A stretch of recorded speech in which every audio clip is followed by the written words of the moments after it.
We've been looking at the different causes leading up to the conflict between the North and the South, and we have designated a particular source of the actual fighting, and that is the constitutional principle as to whether a state may secede from the Union. We saw from many different perspectives that there was almost universal agreement that states could secede from the Union. So now we're going to look at exactly why the southern states decided to secede. There are going to be several reasons we will look at together. Why did the southern states secede? First of all, there was the issue of tariffs. We've talked about that, especially the Morel tariffs that went into effect that were going to increase in the coming years, putting the South in a terrific financial bind as they were paying the bulk of this money that was being collected on taxing goods coming into the country. And of course, the same amount or same percentage was being used of that money for improvements in the North. So tariffs was a huge factor. The second reason for secession was slavery. Of course, there was that was an issue, had been an issue for some time between northern states and southern states. The issue of slavery. Would slavery be allowed to continue, and also would it be allowed to expand into the western territories? There was growing abolitionism in the North, which frightened many people in the South. And so that was a cause for secession as well. The third reason why the southern states seceded was simply politics. Politics. And this is the beginning of the secession, is over politics. 4 states seceded at the election of Lincoln. And so that's a political situation. They were afraid of what Lincoln was going to do as president. And so South Carolina, Georgia, Mississippi, and Texas all seceded when Abraham Lincoln was elected. Now, we have been told, and that is, I was told for years and years, and maybe you've been told too, that the reason why Lincoln's election brought about secession was because of Lincoln's anti-slavery stance, that if Lincoln became president, he would free the slaves. But Lincoln never said that. He didn't believe that. He was very clear about that he would not free the slaves. Even after the war started, he said the purpose is not to free the slaves. As you saw yesterday, he said if he could win the war without freeing any slaves, he would do it. That was not the point for him. And that was not the point for the southern states that seceded. But what Lincoln did believe, what was clear from Lincoln's own mouth and to the southern states, was that the tariff system enacted by Congress should continue. This is what drove these southern states to secede. Not because they were afraid of what Lincoln would do with slavery, but because of what they were afraid he would continue, the policy he would continue with the tariff situation. So politics played a role. And then fourthly, it's been up there for some time, northern duplicity and aggression. You know the word duplicity? No? Duplicity means, the word double has the same root. Duplicity means to basically be hypocrites. You're saying 2 different things. And so being sneaky. And that's what happened concerning the North attitude toward the South. And this goes to the invasion that was called, or that was initiated by Lincoln of the South. And it was symbolized by the call for troops. Lincoln made a call for troops to gather, to get volunteers to come and to invade the South. And that brought the secession of 4 more states: Virginia, North Carolina, Tennessee, and Arkansas. And protests came from the governors of Kentucky and Missouri. So why did the South secede? It's not so simple as maybe we've always been led to believe. it wasn't just the issue of slavery. It was more specifically the issue of tariffs. And then slavery thrown in along with the politics of the situation as it related to the tariffs. And then the North acting as though they were going to allow the states to secede, but then calling up troops to invade. That caused the secession of several more states. All right, so any questions about the reasons for Southern secession?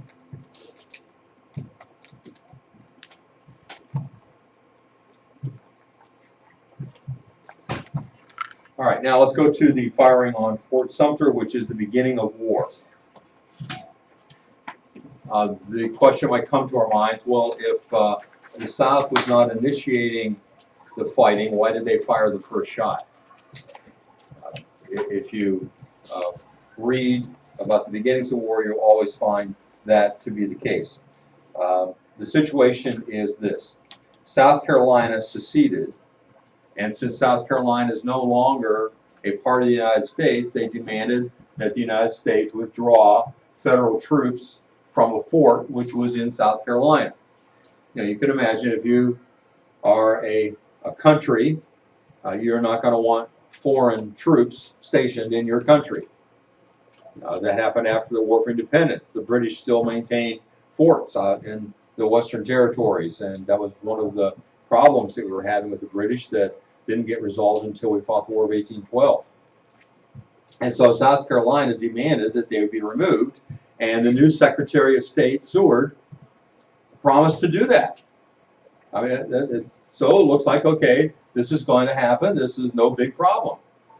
Troops will be removed. President-elect Lincoln had ordered in December. Remember, he's elected in November, but he doesn't take office until the next March.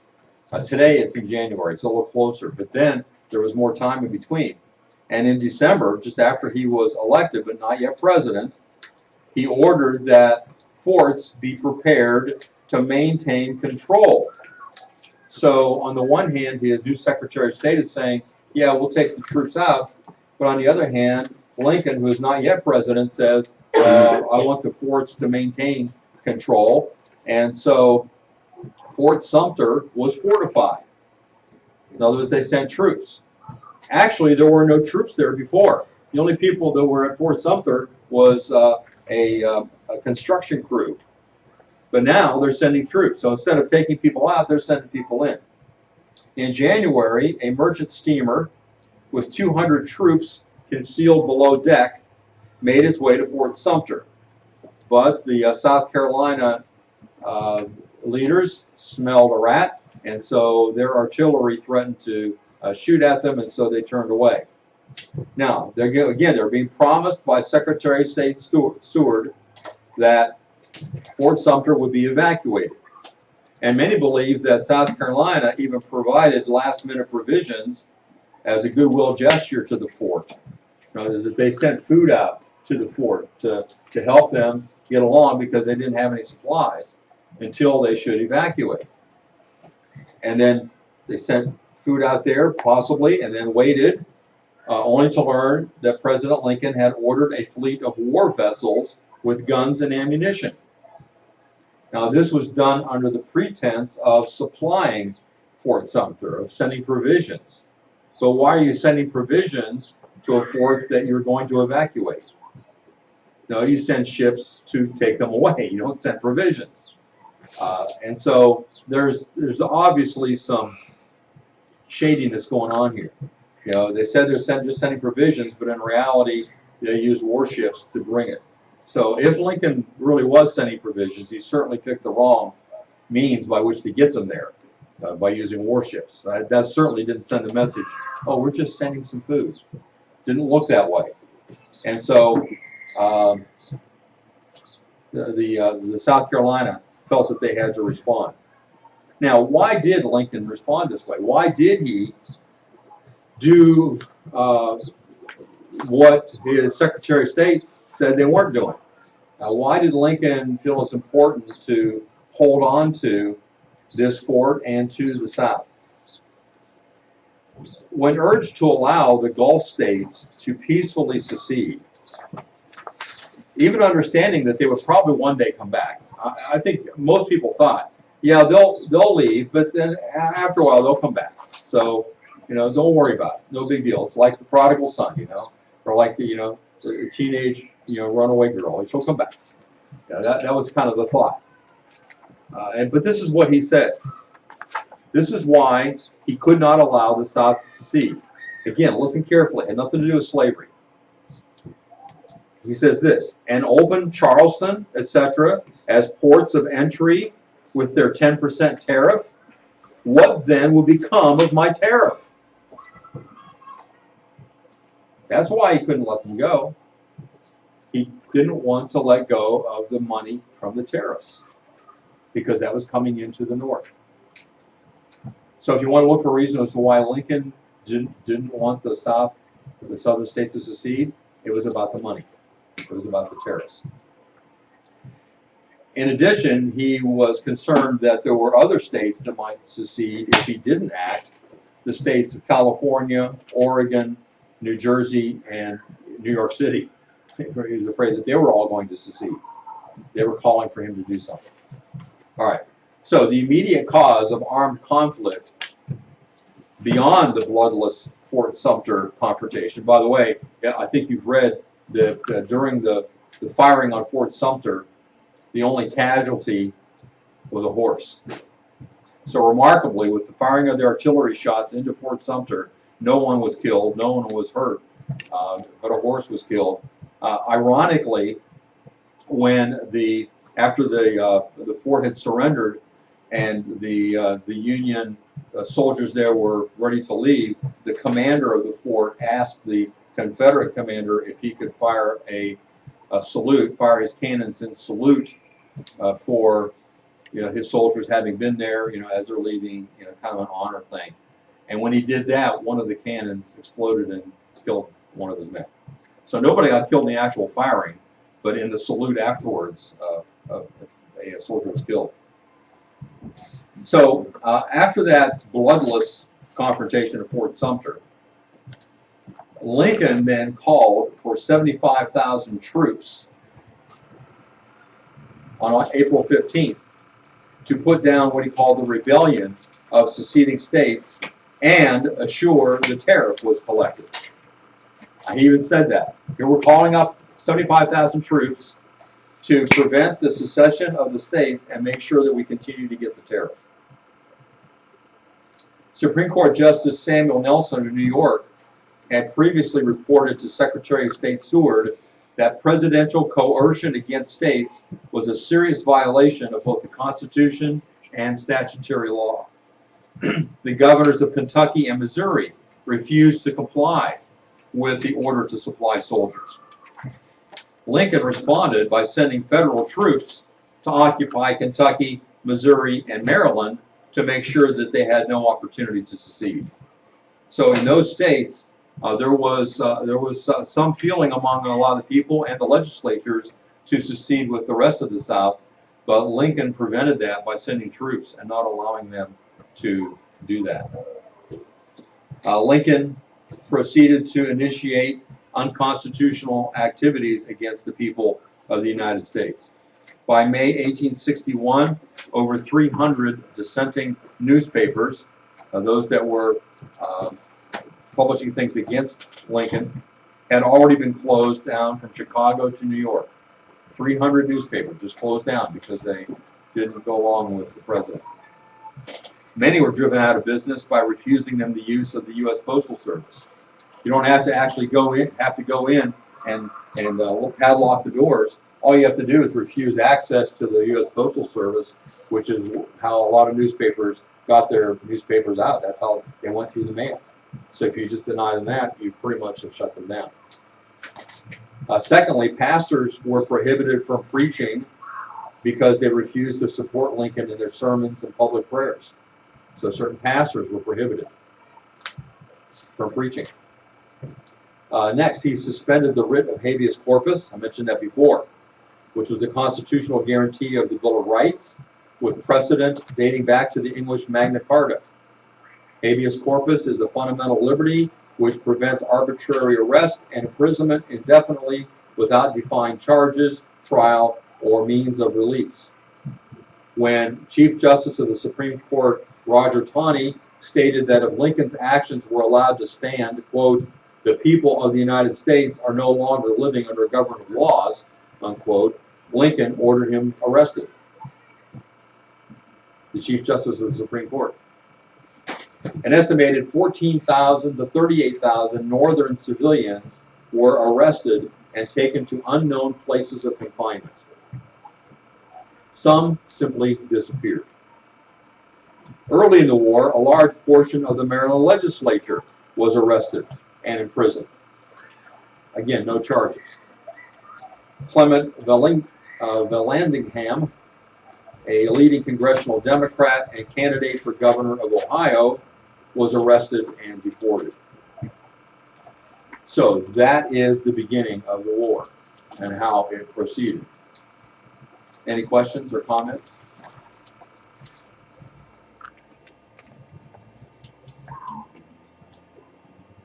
All right, the next issue I want to deal with is, was this a civil war? Now, if you look up the word civil war in the dictionary, you'll get kind of a general definition which would fit any conflict within a country. But generally speaking, when you look historically at the idea of a civil war, it's generally defined as a war between people living in the same country. But in the majority of cases, historically, such a war is for the purpose of overthrowing the existing government and replacing it with another ruling party. So, for the same reason that I don't like calling our war for independence a revolution, because it was not a revolting against the authorities that were here in the colonies. It was a separation from a tyrannical government.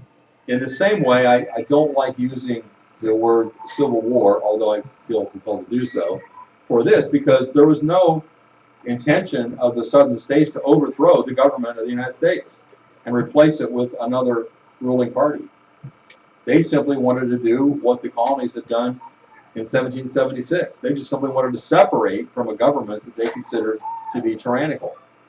They weren't trying to overthrow anybody. Just separate and leave us alone. All right, so there have been a number of alternative names to come up with. If we don't call it Civil War, what do we call it? And some of the names are very pointed. You know, you can tell which side might have come up with them, who specifically. But let's look over some of them and see which name you might think is the better name. Somebody suggested Brothers' War, because there were people on both sides from the same families. Civil War between the states, maybe a little more specific. The Confederate War, the Great Rebellion, the Lost Cause. Well, that's assuming, that's looking back and seeing that the South pretty much was destined to lose in some viewpoint. Mr. Lincoln's War. Now, who do you think called it that? Mr. Lincoln's War. What section of the country or what area do you think people use that name for the conflict? Mr. Lincoln's War. What do you think? The North. Why do you say that? Actually, this was a derogatory term for the war in the North, saying, we don't want any part of this. This whole war was brought about by Lincoln.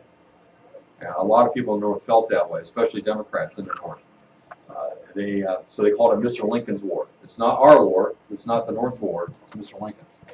The Second American Revolution. Who would have called it that? Or the Second War for Independence. Who would have called it that? The South. The Southern Rebellion. Some have called it the Uncivil War because there wasn't much civil about it. If you think about civilism in the context of being nice to people, being civil, that was very uncivil. The war against Northern aggression.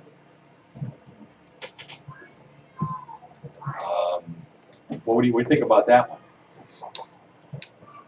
The war against Northern aggression.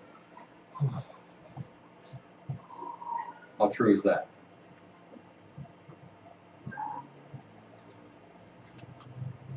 Well, I'd say that's pretty much the case. The southern states didn't want to fight. They didn't want to have a war. They just wanted to leave.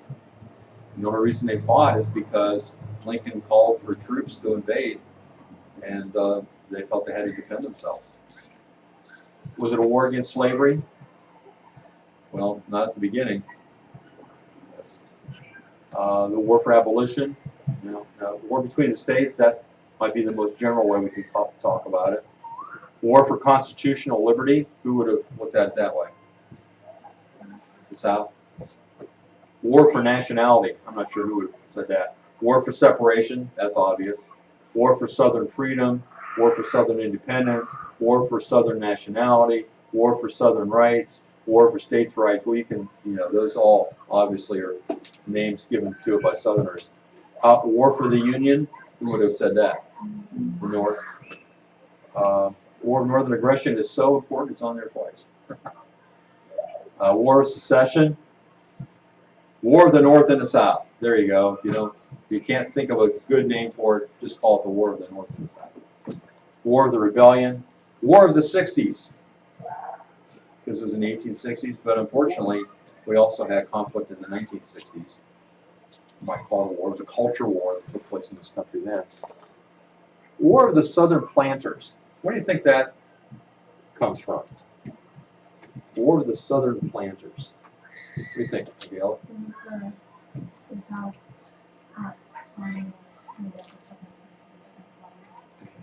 Speak louder. I'm sure they can't hear you. The southern armies were made up of southern planters and farmers. What? Okay, let's be more specific too. Who would the Southern Planters be? Planters here does not refer just to the everyday farmer. Who would be the Southern Planters? A planter would own a plantation.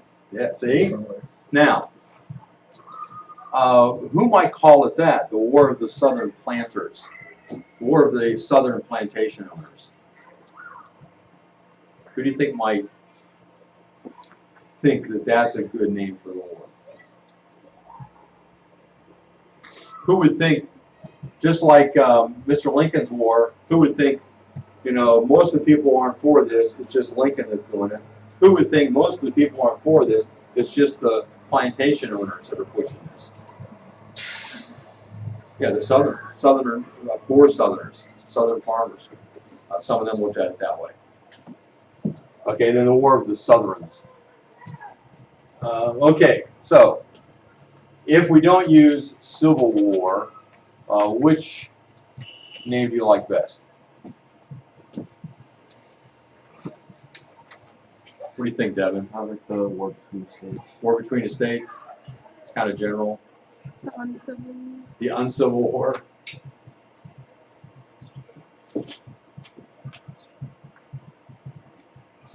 Brothers War. Pardon me? Brothers War. Brothers War. War against Northern Aggression. I think that's the most descriptive. Puts the blame where it lies. As far as the actual fighting.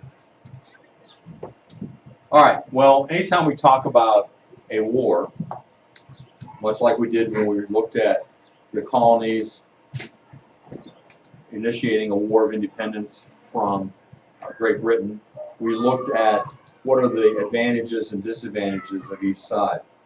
So we think about that in the North and the South as well. Overall, before we look at the details, who do you think overall probably had the advantage or had more advantages? Who do you think? The North. The North. How many of you agree that the North probably had more advantages? Yeah. So let's look at what those were.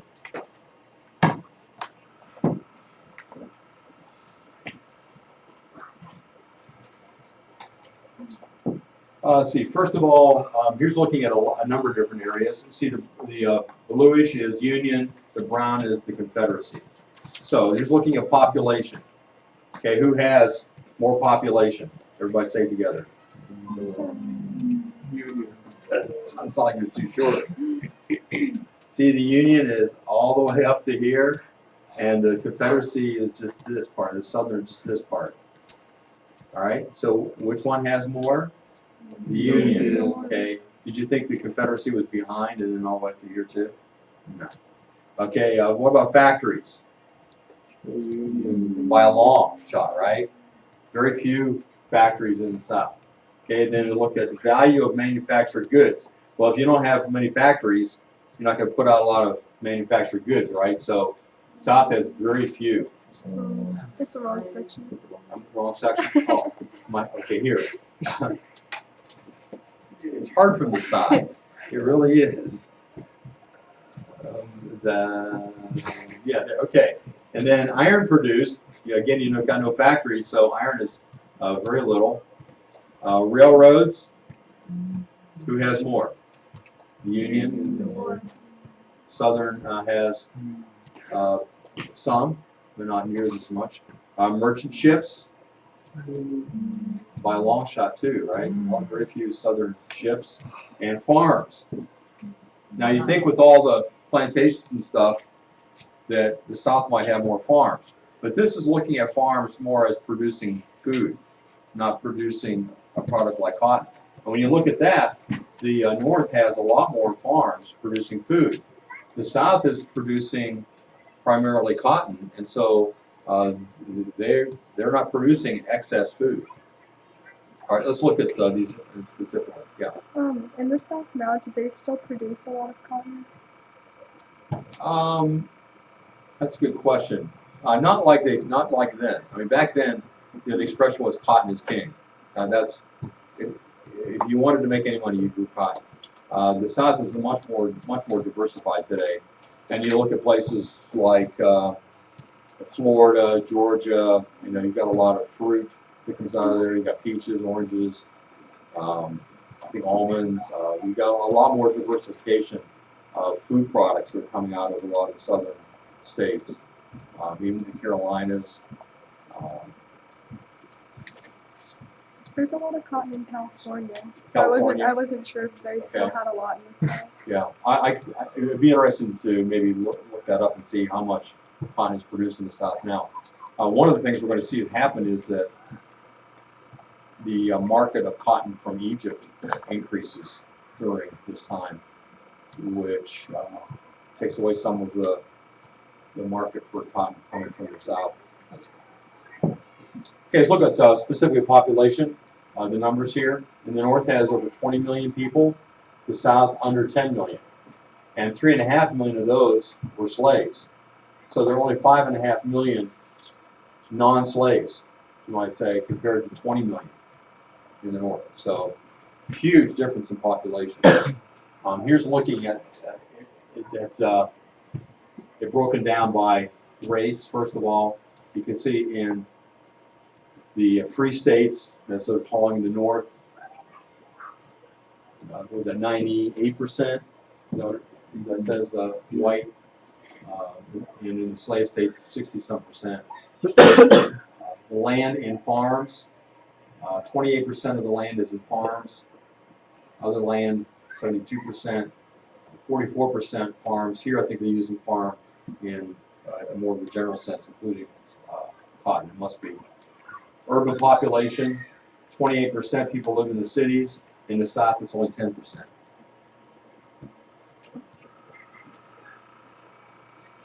Now, if you're talking about fighting a war, you can't just talk about your total population because everybody's not going to fight. Who is it that's going to fight if you got a war? Specifically, what kind of people are going to fight? Men, young men, right? You're not going to put 80-year-olds out there. You're not going to put women out there, not back then. And so you're looking at young men between the ages of 15 and 30. The North had 2.5 million young men. The South under 1 million. So you can see the North has more than double the amount of men to draw on. And that's going to become a factor as the war goes on. So we look at the Union forces then drawing on these men. In 1862, you can see the Union has quite a few more than the South. The South doesn't really change that much for how many men they have. It goes down slightly here. But look at the North. the North continues to get more and more men until they just overwhelm the South with simply the number of troops that they can use. I thought this was interesting. Immigrants as a percentage of the state's population in 1860.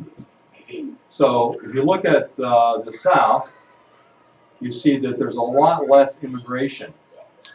A lot less people are living in the South that are immigrants. If you look at the yellow, 10 to 19% are immigrants. The further north you get, it seems like the more immigrants there are. So, and out in here, in Minnesota, Wisconsin, you have more than 30%. So a lot of the people that live there actually came from other countries to live in that area. Now, what effect would that have on the war, on the population upon which you're drawing? In other words, is it an advantage for the northern states to have a higher percentage of their population being immigrants? What do you think, Caleb? No, because they won't be as motivated to fight. Okay, that would be a good answer. In fact, there are some that are going to rebel against the idea of being drafted later on. Michaela? English might not be as good. But keep in mind, that doesn't play as great a factor as you might think. Because when troops are being recruited to join the Army, they're being recruited by town. So if you joined the Army, generally back then you weren't just sent to the Army and then mixed in with people from all the other towns in the country. The people that joined in a town went together. And so if there are a group of Swedish immigrants up in Minnesota and a bunch of them from that town join, they're going to be speaking Swedish because that's what they all are. And their commander will probably be speaking Swedish. Now, it might, you get in battle, you might not understand the orders, but the language barrier wouldn't be as great a problem as you might think because of how they recruited. The other thing to consider is that many immigrants coming from Northern Europe, have an anti-slavery bias, and so as they look at slavery, they would want to fight against any country that has slavery. And so, especially as the war goes on, you find that immigrants might be a good source. Also, you think about what age group of people would be coming over as immigrants. Are a lot of 80-year-olds coming over as immigrants from Europe? No, it's mostly young men that are coming, right? So that adds into the total people available. Okay, let's look at agriculture.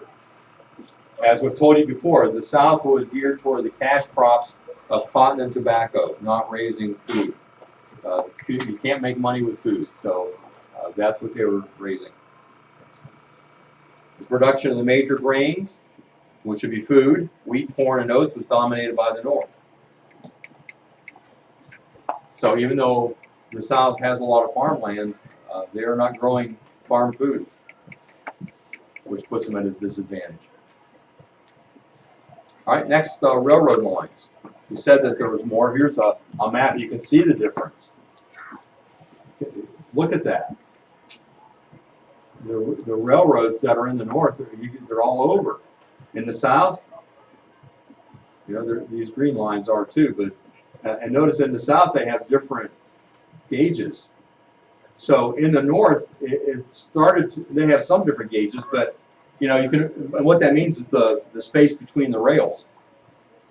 And so if you're if you're shipping something on a railroad, on a train, from one city to another, and as one railroad ends and another one begins, sometimes you have to unload it from one car to another because the tracks are different. You can't go on the other tracks.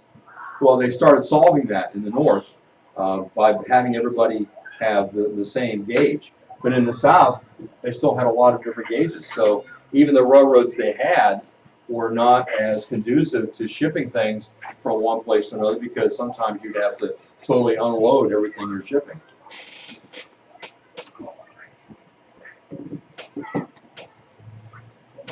Locomotives constructed. We see that in 1860, the North had 451 locomotives, the South 19. Over 22 times as many locomotives. Railroad mileage. The North had over twice as much railroad mileage as the South. But even then, the South was ahead of every other nation in the world. Okay, don't think so much. Oh, poor South. They were so backward. No, they had more than every other nation in the world. It's just that it's a whole lot less than the North had.